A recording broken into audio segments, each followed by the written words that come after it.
Hey guys, it's your average middle-aged American back again with another reaction video. This one is on the Royal Palace in Madrid. This is a real short but sweet one. I haven't seen it yet. Just kind of skimmed through it, make sure there was something going on. And there is. And this palace just blows my mind. I guess there's 3,000 or 4,000 rooms and it just has everything. So let's check it out together.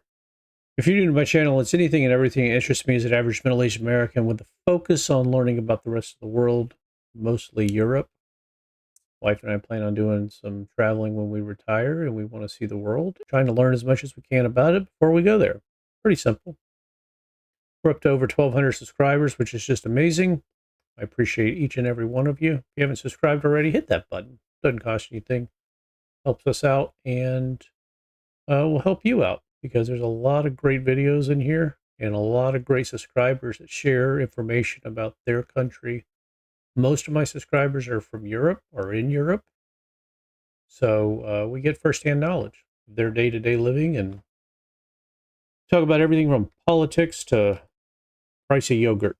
So I appreciate all of you. I've not seen this video. We'll see it together. It's a short but sweet one on the Royal Palace in Madrid. Go from there. Enough jibber jabber. Madrid, the capital of Spain, is located in the heart of the Iberian Peninsula and in the center of the Castilian Plain.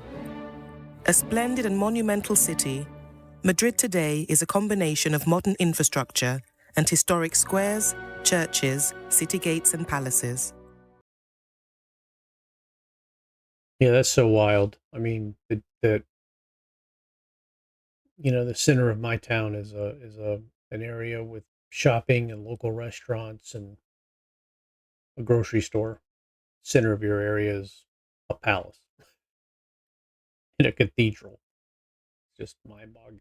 I hope you guys don't take it for granted, because Americans take a lot for granted. A lot. I think everyone takes stuff for granted, but this kind of stuff, we don't have it. And I guess the fact that most Americans don't even know what they don't have allows them to take what they do have for granted. This is a whole different world. Can't wait to see this stuff, touch it, smell it, whatever. Just blows my mind just looking at it on a large monitor. I can't imagine what it's like in real life. So don't take it for granted. If you haven't gone and visited your most important, most beautiful monuments, take some time and do it. I got to go back to Washington, D.C. and check that all out. I haven't been there since I was 14 years old. Take it for granted. The Palacio Real, or Royal Palace, is Madrid's largest building. It's located next to the equally beautiful Plaza de Oriente. The architectural complexes of the royal sites were built for use as places of relaxation, recreation, and as residences for the members of the various Spanish royal families. The palace was built on the site of the old Alcazar, the Moorish castle destroyed by fire in the 18th century. The site had been occupied since the 10th century by the Moors, who, having named the city's Manzanares River Al-Magrit, meaning source of water, referred to the area as Mayrit, which became Majarit, then Madrid. The facades combine two types of material in order to provide chromatic contrast. The most abundant material is granite, which can be found in the bases and on the flat walls. The white limestone of Colmenar de Oreja is used for bases, columns, pilasters, cornices, and so on. So it took 20 years to build this thing. It's 3,000 plus rooms, whatever it is. You get different counts from different people. And granite and limestone are pretty darn heavy. Just imagine building this thing. 20 years. I mean, they must have had thousands of people working on this at the same time.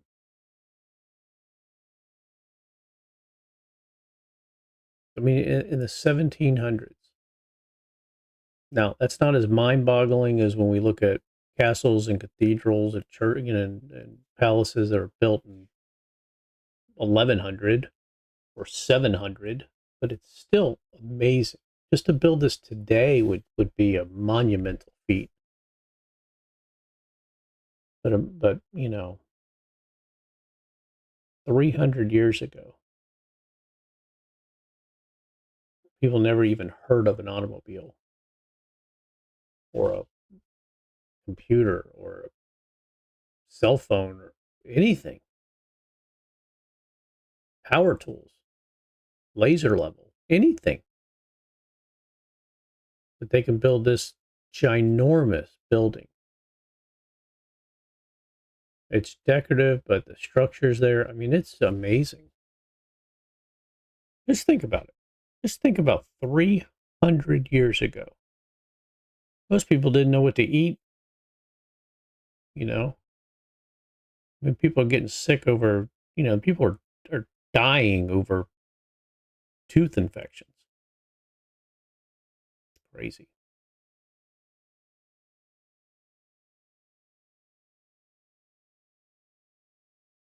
Look at that. The symmetry. That's a serious building. I asked this in my other video. If you didn't know, I have a playlist just for castles, cathedrals, and palaces. So if you just want to see the most beautiful buildings in the world, click on that playlist. I also have separate playlists for countries, so Spain, Germany, Italy, etc. But there is one just for castles, cathedrals, and palaces. Blows my mind. I mean, it just blows my mind. And if you know why you're not allowed to photograph inside, let me know that too, because that's annoying. 3,000 rooms and you can only film in like 5 of them. What's up with that? Thanks.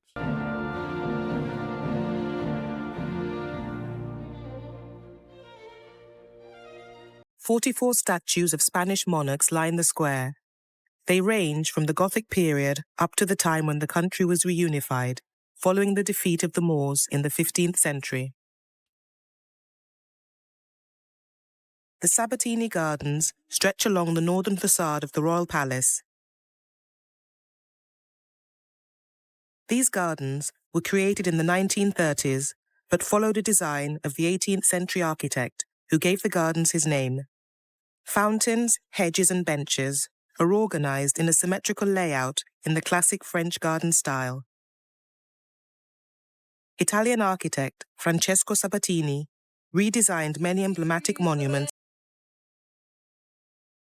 I was going to say, I thought that was Italian not because I know anything about architecture or landscape architecture, but because I used to go to a restaurant called Sabatini's.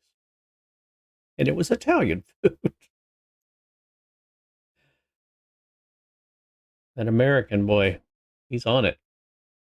Between the culture and the world experience and the knowledge, just flat out intelligence. That's how I learn about things, going to restaurants. Look at that. Look how symmetrical it is. Beautiful. Except for the trees. Come on, Sabatini. What are we doing here? Oh, there is 2. Oh, I take that back. There's 2 on each side. But they need to be trimmed down so that they're the same size.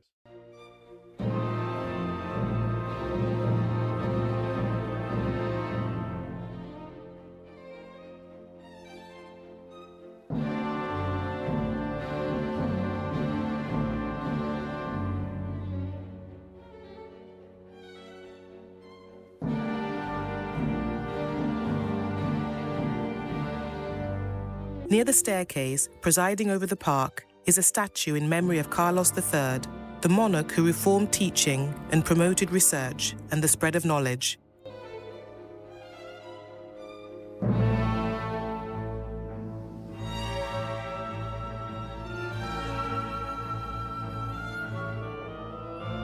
The Plaza de Oriente is a pedestrian square bordering Madrid's royal palace. At the center of the square, on a large pedestal, is a huge statue of King Philip IV, decorated with statues of lions and allegorical figures. Its designer, Pietro Tacca, was afraid that the rearing horse could not be balanced properly. The famous Italian astronomer Galileo Galilei came to his rescue by suggesting that the front rearing part of the sculpture should be hollow and therefore relatively light. See, that's a perfect example of what I'm talking about. Here's a guy who couldn't even figure out on his own that if a statue at 45 degrees, or actually probably like more like 30 degrees, if you're going to mount a statue, make it heavier in the back attached to the platform than the front. I mean, how hard is that? It's like common sense now. You guys, people that smart and that talented that can't figure out the most basic things, but you go build a 3,000 or 4,000 room palace. It's just mind-boggling. The craftsmanship without the ability. I mean, any architectural drawings or any of that's all manual, hand done. Laying every one of those limestone blocks, every one of those granite blocks by hand. Just crazy. And they did it in 20 years, supposedly. I mean, I could see it taking 20 years today. Between all the decorative, stuff and the interior and everything else. It could take 20 years today. I know, a custom home can take a year and a half, even 2 years, depending on the detail and the size and the quality.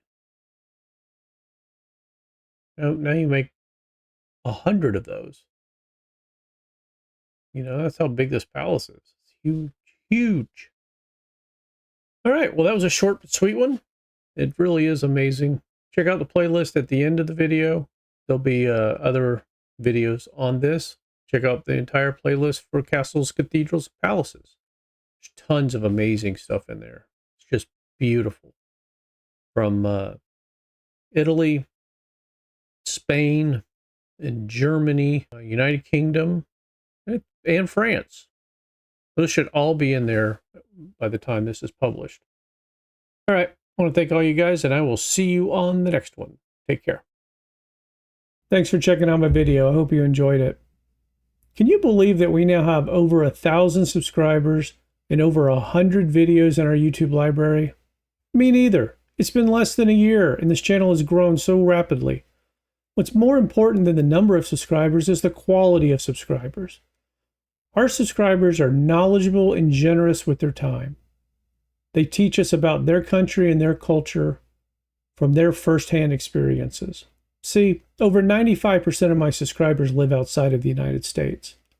So we're getting information firsthand. If you haven't subscribed already, hit that button. I think you'll enjoy it, and it doesn't cost you anything.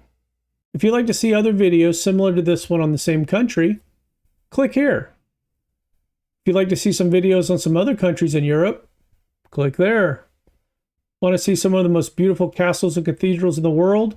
They're over here. Want to check out the United States? We're down here. I appreciate you, and I will see you on the next one. Take care.